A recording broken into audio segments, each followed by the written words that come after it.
Here's 5 common sales mistakes that most of you watching right now are probably making. But we need to put that to an end so you never make them again. I'm going to go through each one of those in extreme detail. Number 1, gift of gab. Most people think that the gift of gab is a blessing. It's like a birthright. It's like amazing. It's like, ah. I'm here to tell you it is a curse. This is bad. You do not want the gift of gab. This is a big mistake, is that sales reps talk too much. Here's what I mean. A prospect's favorite radio station is WIIFM. Do you have that in your area? This station? In your area, do they have WIIFM? What I mean by that is, some of you guys know what I'm talking about, some of you are like, I have no freaking clue. What I mean talking about is, what's in it for me? Dude, that's your favorite station. That's Dylan's favorite station. That's Cody's favorite station, right? That's your prospect's favorite station. What is in it for me? Stop talking about yourself and make it entirely about them. It's another mistake that's like kind of under this one, but could be its own, right? Gift of gab is a curse. People talk too much. Number 2, lack of rapport or no rapport, or you just go straight into it. Like, okay, it's $12. They're like, I want to quote. Okay, great. What's your height and weight? How much do you weigh? You know, how's your health? Do you take any meds? Whatever. You know, cancer, heart attack, stroke. Okay, great. How much coverage? 100,000. Okay, cool. Makes sense. You know, how many years? 20. Okay, $38. Dude, like, I ain't buying nothing when there's literally no rapport at all. Actually, I don't care if it's the best deal.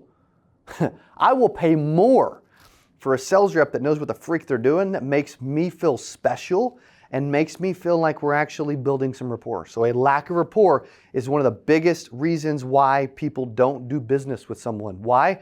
Because rapport increases trust. And one of the best ways to build to increase rapport is to actually open up and be a little bit vulnerable. Okay, as I'm vulnerable. I don't know. I definitely spelled that one wrong. I think we'll go one of these. Maybe that's right. That's close. Okay. However, vulnerable. When I share that, here's what I mean. If someone's like, if you're like, hey, what got you thinking about this? And they're like, my husband passed away last month. Okay, great. And what got you?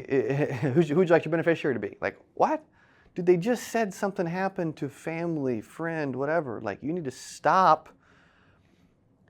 You need to use it as a chance to build rapport. Go several questions deep in that. And also, even above that, also share something personal about you so that you can connect with them, okay? That is what building rapport is all about. People always say, dude, they need to know, like, and trust. Dude, they can't know, like, and trust unless you open up and build rapport with them. One of the biggest things, man, I wasn't great at selling insurance when I first started. You're like, what? But you made $100,000. Yeah, I made $117,000 at 20. But I was really good at building rapport. You don't need to understand the flip. Carriers don't like this, but dude, price is irrelevant in most cases. You don't need to have the underwriting guide memorized, all this other crap. You know what you need to do? Get good at building rapport and being a real freaking sales rep, okay? Lack of rapport is a problem.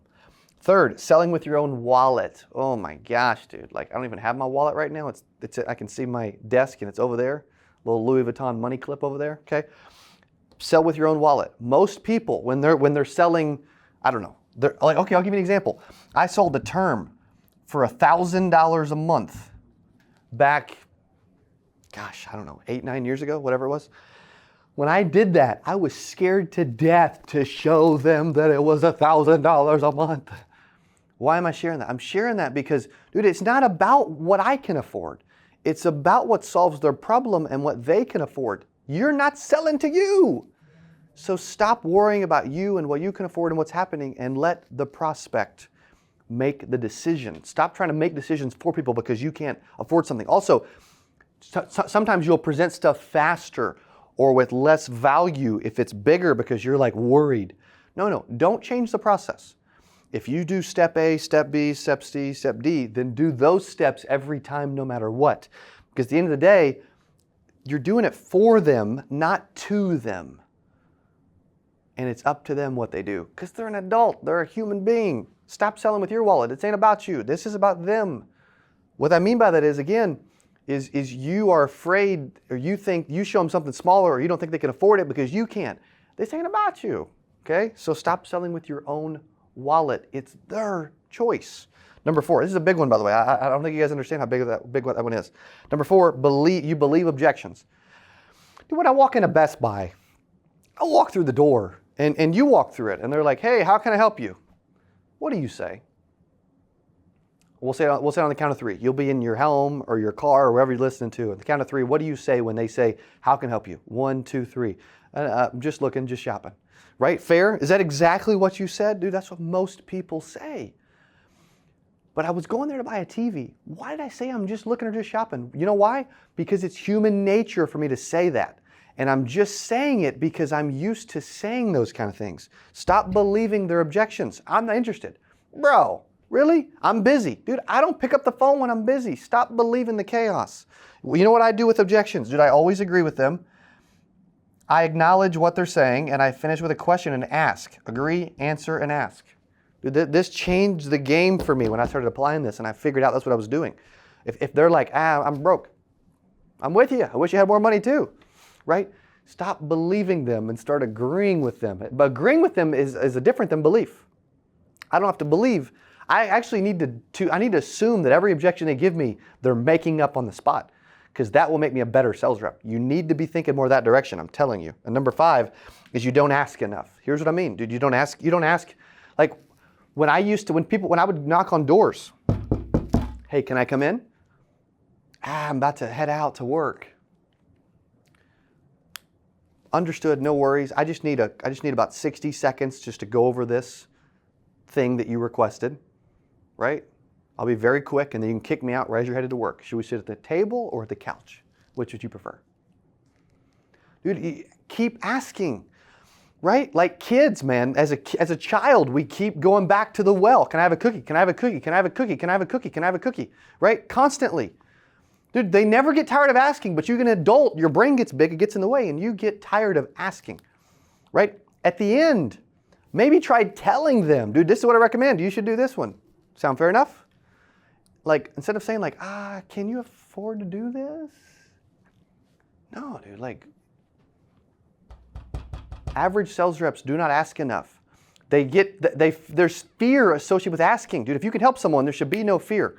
You should rattle off. You should ask whatever you want to ask. Also, too, when they give you something specific and they're sharing something like personal or health-wise or whatever. So here's an example. If you ever say, hey, have you ever had heart attack, stroke, cancer, diabetes? Well, not really. What the freak does not really mean? You either had it or you didn't. So you're just like, oh, okay, that means no. No, not really doesn't mean no. Betty, help me out. What do you mean? Expand on that. Dude, go deeper. I'm telling you, when they're answering questions, go deeper. When they're sharing personal moments, go deeper. When they're sharing why they're thinking about insurance and they're like, oh my gosh, I had to pay for a funeral. Oh, what do you mean? Like, whose funeral? Where was it at? How'd they pass? Did you have to pass a hat? Did they have insurance? Other people get involved? Did it affect the family? Was there relationship issues? Like, dude, I could go for freaking hours, man. Go deeper and keep asking questions. Most people give up way too soon, okay? These are 5 common sales mistakes. If you loved this, hit the comments. Let me know that you loved it. Also, if you're like, dude, I love this content, then you would love our Ultimate Agent Academy at ultimateagentacademy.com. Right now, it's only $49 a month, and I do training like this live with a special group every Monday. Either way, thanks for watching, and we'll see you on the next video. Adios. Hey, if you enjoyed this, I got another one you're gonna love. It's right there. Click on it. See you in there. I'm so excited for today's CA Power Player podcast. I'm your host, Cody Askins. We got a special guest. He is back on the channel talking about how to sell life insurance from home. Here's what I love about this person. Okay, I'm telling you, this will be one of the best.